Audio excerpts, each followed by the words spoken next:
Hi, welcome back to my video. Assalamualaikum warahmatullahi wabarakatuh. Perkenalkan, nama saya Novita Sari dengan NIM A221-21030. Pada video kali ini saya akan menjelaskan materi mengenai rancangan acak lengkap. Langsung saja, mari kita simak videonya. Nah, apakah teman-teman tahu apa sih rancangan acak lengkap ini? Nah, rancangan acak lengkap atau RAL merupakan rancangan yang paling sederhana jika dibandingkan dengan rancangan-rancangan percobaan yang lainnya. Dalam rancangan ini, tidak terdapat lokal kontrol, sehingga sumber keragaman yang diamati hanya berupa perlakuan dan juga galat. Rancangan acak lengkap adalah rancangan lapangan di mana seluruh satuan percobaan itu adalah homogen.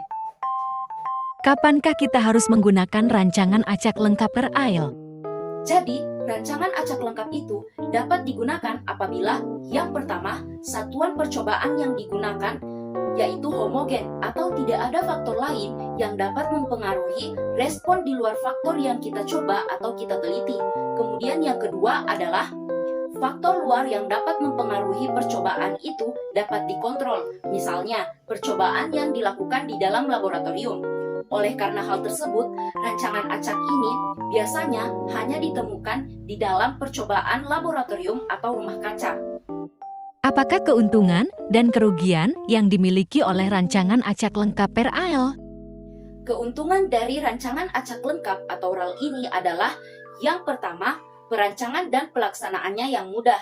Kemudian yang kedua adalah analisis datanya yang sederhana. Kemudian yang ketiga adalah fleksibel atau sedikit lebih fleksibel dibandingkan dengan rancangan acak kelompok dalam hal jumlah perlakuan, jumlah ulangan, dan juga dapat dilakukan dengan ulangan yang tidak sama. Kemudian yang keempat, terdapat alternatif analisis non-parametrik yang sesuai.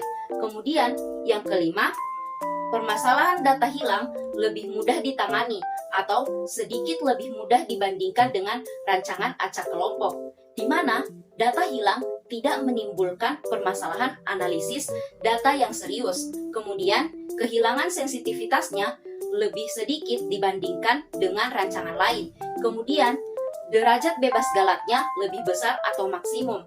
Keuntungan ini terjadi terutama apabila derajat bebas galat sangat kecil. Kemudian yang terakhir atau yang keenam adalah tidak memerlukan tingkat pemahaman yang tinggi mengenai bahan percobaan. Selain memiliki keuntungan, rancangan acak lengkap ini juga memiliki kerugian. Di antaranya, yang pertama, terkadang rancangan ini tidak efisien. Kemudian, yang kedua adalah tingkat ketepatan atau presisi percobaan tidak terlalu memuaskan, kecuali unit percobaan itu benar-benar homogen. Kemudian, yang ketiga, hanya sesuai untuk percobaan dengan jumlah perlakuan yang tidak terlalu banyak. Kemudian yang terakhir atau yang keempat adalah pengulangan percobaan yang sama mungkin tidak konsisten atau lemah apabila satuan percobaan tidak benar-benar homogen, terutama apabila jumlah ulangannya sedikit. Bentuk umum linear satu faktor rancangan acak lengkap RAL. Pada rancangan acak lengkap atau RAL memiliki bentuk umum model linear satu faktor yang dapat dilihat sebagai berikut. Nah, namun pada video kali ini kita akan menganalisis data rancangan acak lengkap menggunakan data analisis yang ada di Excel. Penerapan analisis data rancangan acak lengkap RAL menggunakan data analisis Microsoft Excel. Nah, selanjutnya kita akan melakukan penerapan analisis data menggunakan data analisis yang ada pada Microsoft Excel. Nah, di sini teman-teman bisa lihat terdapat data pemberian dosis pupuk terhadap hasil jagung. Nah, untuk menganalisis datanya, teman-teman perlu menekan data, setelah itu memilih data analisis, lalu memilih ANOVA single factor, lalu menekan OK. Nah, di sini teman-teman harus memasukkan data yang ingin dianalisis. Nah, teman-teman hanya perlu memasukkan datanya dengan menggeser kursor teman-teman seperti ini. Setelah itu, teman-teman jangan lupa untuk mencentang labels in first row. setelah itu teman-teman bisa memilih untuk hasil analisis datanya apakah dicantumkan pada lembar kerja yang sama atau lembar kerja yang baru. Di sini kita akan memilih outputnya itu di lembar kerja yang sama. Kemudian teman-teman memilih kolom yang akan ditampilkan hasil analisis datanya. Setelah itu teman-teman tekan OK. Nah, hasil analisis data yang dihasilkan akan berbentuk seperti ini teman-teman. Nah, di sini untuk tabel yang bertuliskan summary merupakan ringkasan nilai ukuran statistik masing-masing perlakuan. Nah, untuk tabel yang bertuliskan ANOVA merupakan tabel analisis datanya. Nah, di sini teman-teman bisa lihat bahwasanya terdapat between groups. Nah, between groups ini merupakan sebuah perlakuan dan within groups merupakan sebuah galat. Nah, hipotesis yang akan diuji dalam data ini adalah H0-nya berupa tidak ada perbedaan atau tidak ada pengaruh yang sangat nyata antara dosis pemupukan dengan hasil jagung. Nah, untuk hipotesis 1 atau H1-nya adalah terdapat perbedaan atau pengaruh yang sangat nyata antara dosis pemupukan dengan hasil jagung. Nah, pada hasil analisis data terdapat huruf F. Nah, huruf F ini merupakan F hitung dari analisis data yang telah kita lakukan. Nah, F grid merupakan F tabel dari hasil analisis data yang kita lakukan. Nah, untuk menarik kesimpulan, kita membandingkan antara F hitung dan juga F tabel, di mana apabila F hitung lebih besar dibandingkan F tabel, maka kita akan menolak H0 dan menerima H1. Sebaliknya, apabila F hitung kurang dari F tabel, maka kita akan menerima H0 dan menolak H1. Di sini, dari hasil analisis data yang kita lakukan terlihat bahwa F hitung yang dihasilkan lebih kecil dibandingkan F tabel yang dihasilkan, sehingga kita akan menerima H0 dan menolak H1. Nah, teman-teman juga bisa menarik kesimpulan dari p-value-nya. Apabila p-value kurang dari 0,05, maka kita akan menolak H0 dan menerima H1.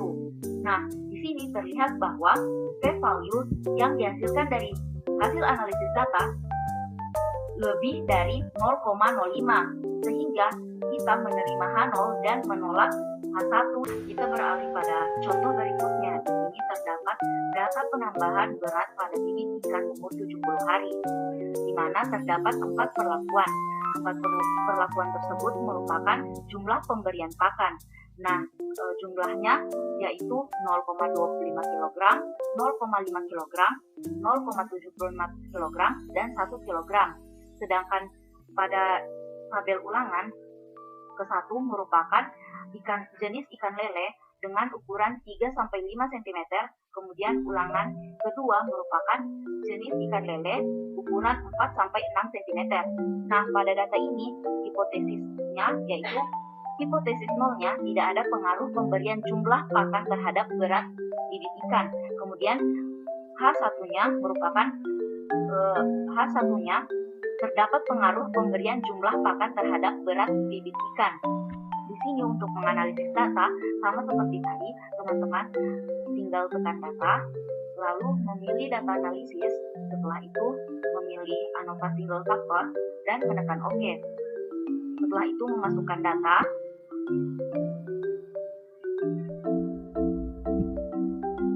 dan mencentang labels in first row, kemudian memilih output.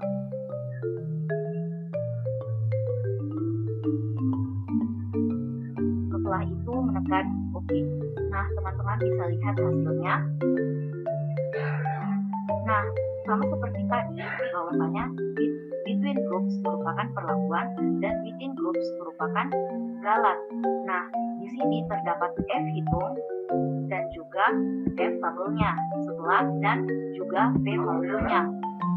Nah, untuk menarik kesimpulan sama seperti contoh sebelumnya, bahwasanya apabila F hitung lebih besar dibandingkan F tabel, maka H0 kita tolak dan H1 kita terima. Nah, berdasarkan hasil analisis data, terlihat bahwasanya F hitung lebih besar dibandingkan dengan F tabel, sehingga hipotesis 0 atau H0-nya kita tolak dan H1 diterima, di mana H1 terdapat pengaruh pemberian jumlah pakan terhadap berat bibit ikan. Nah, apabila dilihat dari p-value, terlihat di sini bahwa p-value-nya itu 0,001, di mana 0,001 lebih kurang dari 0,005, sehingga kita menolak H0 dan menerima H1. Nah, itulah tadi penjelasan materi mengenai rancangan acak lengkap dan juga penggunaan data analisis rancangan acak lengkap di Excel. Semoga bermanfaat. Sampai jumpa di video berikutnya. Bagaimana teman-teman mudahkan? Mudahlah, kan yang sulit itu melupakan raihan sik-sik-sik-sik.